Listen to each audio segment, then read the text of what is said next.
This farm was homesteaded by my great-grandpa in 1916. This is actually an Indian reservation that was opened up to homestead. There was actually brokers in the town of Oswego where the train would stop, where they got off the train there, and they rode out here in a wagon and looked at the land and got to pick which they wanted to buy. So my daughters are actually the fifth generation to be in our same house. Just grew up farming, riding the tractor with my dad from when I was little. Had toys and played on the floor, and everyone in the farming industry calls it carpet farming. You grew up on your hands and knees playing with toys, and never really had any other desire to do anything different. Every day is different. Every problem that arises is different than the day before, or every year is different. Like when I was down in Berkeley there, I asked him, what's a farmer in your guys' mind? And they're like, chickens, overalls, straw hats. I'm like, yeah, exactly. Like, that's a problem. Like, the whole world perceives a farmer as a 1930s, 1950s, whatever, stereotypical farmer.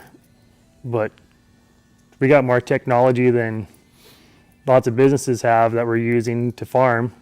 The problem is our crops aren't worth that much more than they were 30 years ago, but our equipment is 10 times the cost it was 30 years ago.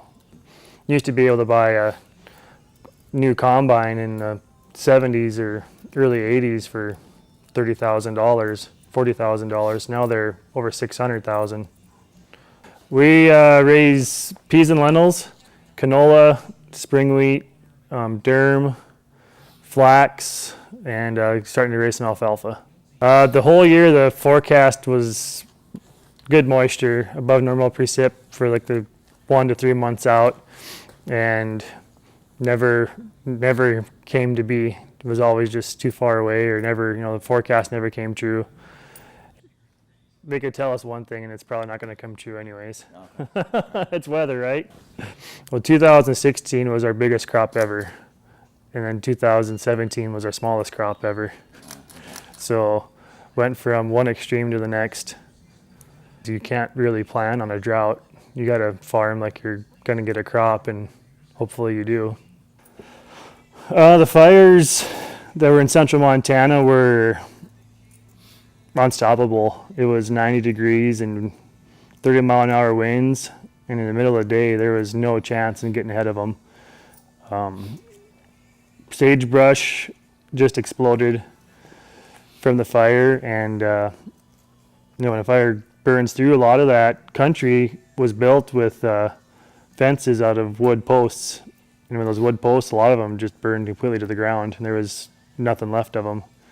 So the cows, there's nothing to hold the cows in place. There was, cows roaming everywhere. Lots of people had to either sell their cows or move them to somewhere else. Some of their cows down 2 hours away to calve them, where there was facilities, because their calving barns burned in the fire.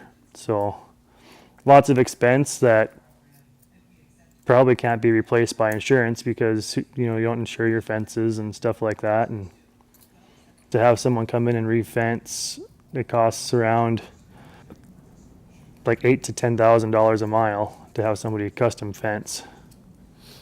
And they lost 66 miles of fence on their ranch.